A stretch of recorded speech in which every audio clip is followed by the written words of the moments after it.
Picture this. You step onto a plane, smiling, thinking everything's normal. But the moment you reach your seat, a flight attendant makes eye contact, sighs quietly, and marks something on their tablet. You haven't even taken off yet, and you've already done one of the things they hate the most. From the passengers who pack chaos into the overhead bins, to the ones who think recline means ignore everyone behind you. Today, we're revealing 17 things airlines secretly can't stand, and most passengers don't even realize they're doing. By the end of this video, you'll know exactly what annoys flight crews, what quietly gets your seat flagged, and how to fly like someone they actually want back on board. Here's something most passengers don't realize. From the moment you step onto that jetway, you're being watched. And no, we're not talking about security cameras or some dystopian surveillance system. We're talking about the cabin crew, those friendly faces who greet you at the door, help you find your seat, and bring you drinks at 30,000 feet. But here's the truth behind the smile. Flight attendants are trained observers. Their primary job isn't actually to serve you peanuts or offer you a pillow. It's to keep you safe. And that means they're constantly scanning for behaviors, attitudes, and red flags that might indicate trouble later in the flight. Every move you make leaves an impression. How you board the plane, where you stash your carry-on, the tone you use when asking for help, whether you make eye contact during the safety demonstration. Even something as simple as how you respond when asked to turn off your phone can mark you as either a cooperative passenger or a potential problem. And some habits you might not even realize you have, can quietly get you labeled as a problem. Passenger before the plane even pushes back from the gate. Think of this as flight etiquette. Your airline will never put in writing. These are the unspoken rules, the behaviors that make cabin crews collectively sigh or exchange knowing glances. Some are minor annoyances, others are safety concerns, and a few are just plain disrespectful. So buckle up. We're about to reveal the 17 things that airlines and their crews secretly despise when passengers do them. And honestly, you might be guilty of at least one. Blocking the aisle picture. This. You've made it onto the plane.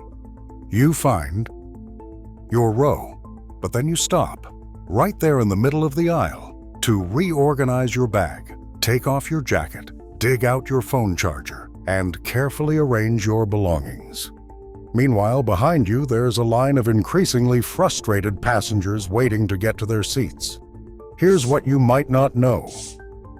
Every minute of boarding delay costs airlines thousands of dollars. Fuel burns. Gates are tied up. Connecting flights get missed. And all because someone decided row 17 was the perfect place to repack their entire life. The overhead bin is precious real estate. It's meant for one thing. In the back, by the lavatory. Airlines hate this because it undermines their revenue model and creates awkward confrontations they have to mediate. If you want to sit together, book together. Simple. Airlines call boarding groups for a reason. It's a carefully choreographed dance designed to fill the plane efficiently from back to front. But there's always that one person who hears, "We're now boarding Zone 4, and decides, "Close enough, I'm Zone 7, but I'll just slip in." Then they're standing in the jetway, blocking actual Zone 4 passengers, creating confusion, and slowing everything down. The gate agent notices. The flight crew notices. And they're not impressed. The call button is for emergencies or urgent needs. It's not for requesting a second drink during meal service, when the crew is clearly occupied with hot trays and 100 other passengers. And it's definitely not for asking, "When will we land?" during turbulence when the crew is strapped into their jump seats. Flight attendants have a job to do, and unnecessary call button presses derail their carefully timed service flow. Let's address the elephant, or rather the naked foot, in the room. That carpet you're resting your bare toes on? It's cleaned once a day if you're lucky. The walls, the tray tables, the seats, they've been touched by thousands of people. And yet, some passengers think it's perfectly acceptable to peel off their socks, prop their feet on the bulkhead, or worse, on the armrest of the seat in front. Crew members have seen everything, and this ranks high on their list of please no. This one is almost universally despised. When meal service happens, especially in economy where space is already tight, reclining your seat smashes the tray table into the person behind you. Their drink spills, their food gets crushed, and suddenly an innocent recline becomes a passive-aggressive standoff. Most frequent flyers know the unwritten rule. Seats stay upright during meals. Break it, and you might hear some pointed comments from your neighbor. The galley is the crew's workspace, not a self-service buffet. Yet passengers regularly wander back, open cabinets, and help themselves to drinks or snacks without asking. Here's the thing, it's never the request that bothers the crew. It's the entitlement. If you want something, just press the call button or politely ask when a crew member walks by. If you want to instantly lose the goodwill of your flight crew, try snapping your fingers or whistling at them like you're summoning a dog. It's demeaning, it's rude, and it guarantees you'll be remembered, and not in a good way. Treating crew like servants instead of safety officers. Here's a critical distinction many passengers forget. Flight attendants are trained first and foremost for emergencies. They can perform CPR, handle fires, evacuate a plane in 90 seconds, and keep you alive in a crisis. Serving drinks is a courtesy, not their primary function. When you treat them like waitstaff rather than the safety professionals they are, you're fundamentally misunderstanding their role and disrespecting their training. Ignoring seatbelt signs. When that seatbelt sign illuminates, it's not a suggestion. It's a command based on real-time weather data and safety considerations. Yet passengers routinely unbuckle during taxi, stand up during descent, or wander to the bathroom mid-turbulence. Flight attendants are legally responsible for your safety. When you ignore their instructions, you put them in an impossible position and potentially put yourself in danger. The safety demonstration might feel routine to frequent flyers, but for the crew, it's the moment they're most carefully watching the cabin. They're noting who's paying attention, who's being disruptive, and who might be difficult in an actual emergency. Talking loudly, laughing, or making jokes during the demo, you've just been flagged.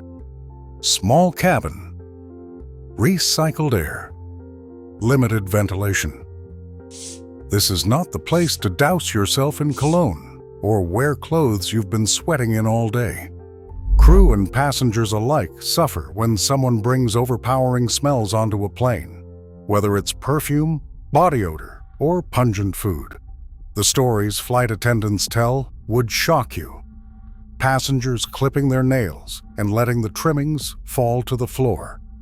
People brushing their hair and leaving strands everywhere. Others slathering on lotion in a confined space. These aren't hotel rooms or bathrooms. They're shared public spaces, and personal grooming should stay personal, as in, do it in private. Airlines call it the mile-high mess, and it's more telling than you think. Many cabin crews can instantly identify which sections of the plane left garbage everywhere versus which passengers cleaned up after themselves. It affects deplaning efficiency, turnaround times, and honestly, it's just basic courtesy. This is increasingly common and increasingly problematic. Passengers deliberately create confrontations with crew members, film the interaction, and post it online for clicks. It creates tension, generates paperwork, and puts crew in impossible situations where they're being recorded without consent while trying to do their jobs. The moment the plane touches down, half the cabin leaps up and starts pulling bags from overhead bins, even though the plane is still moving. Then they stand in the aisle, hunched over, for 10 minutes while the plane taxis to the gate. It's uncomfortable for them. It blocks emergency access and it slows down the entire deplaning process. When the crew says, "Remain seated," they mean it. Your bags aren't going anywhere. Neither are you. Most of these behaviors aren't about breaking rules. They're about respect, timing, and self-awareness. Airlines run on tight schedules and tighter margins. Cabin crews are balancing safety protocols with service demands and your fellow student. Passengers are just trying to get where they're going without drama. So next time you fly, take a moment. Be mindful, be courteous, and maybe, just maybe, you won't make it onto the crew's mental list of difficult passengers. Are you guilty of any of these? If so, it's never too late to become the kind of passenger everyone appreciates. These rules aren't about control. They're about safety, efficiency, and morale. Flight attendants work 16-hour shifts across multiple time zones, dealing with exhaustion and stress while keeping you safe. Small gestures mean everything to them. Here's a secret. A genuine smile and a thank you do more for upgrades and extra kindness than any platinum loyalty status ever will. Want to be remembered for the right reasons? Smile and greet the crew. Actually listen to announcements. Follow carry-on rules and stow efficiently. Ask politely, never demand. Respect shared space, armrests, recline timing, overhead bins. Stay seated when the seatbelt sign is on. Flyers who do these things are quietly remembered and often rewarded with better service, extra snacks, and genuine care. Most passengers never mean to be the ones flight attendants complain about after landing, but awareness turns chaos into calm. This is increasingly common and increasingly problematic. Passengers deliberately create confrontations with crew members, film the interaction, and post it online for clicks. It creates tension, generates paperwork, and puts crew in impossible situations where they're being recorded without consent while trying to do their jobs. The moment the plane touches down, half the cabin leaps up and starts pulling bags from overhead bins, even though the plane is still moving. Then they stand in the aisle, hunched over, for 10 minutes while the plane taxis to the gate. It's uncomfortable for them. It blocks emergency access, and it slows down the entire deplaning process. When the crew says, "Remain seated," they mean it. Your bags aren't going anywhere. Neither are you. Most of these behaviors aren't about breaking rules. They're about respect, timing, and self-awareness. Airlines run on tight schedules and tighter margins. Cabin crews are balancing safety protocols with service demands, and your fellow passengers are just trying to get where they're going without drama. So next time you fly, take a moment. Be mindful. Be courteous. And maybe, just maybe, you won't make it onto the crew's mental list of difficult passengers. Are you guilty of any of these? If so, it's never too late to become the kind of passenger everyone appreciates. These rules aren't about control. They're about safety, efficiency, and morale. Flight attendants work 16-hour shifts across multiple time zones, dealing with exhaustion and stress while keeping you safe. Small gestures mean everything to them. Here's a secret. A genuine smile and thank you do more for upgrades and extra kindness than any platinum loyalty status ever will. Want to be remembered for the right reasons? Smile and greet the crew. Actually listen to announcements. Follow carry-on rules and stow efficiently. Ask politely. Never demand. Respect shared space. Armrests, recline timing, overhead bins.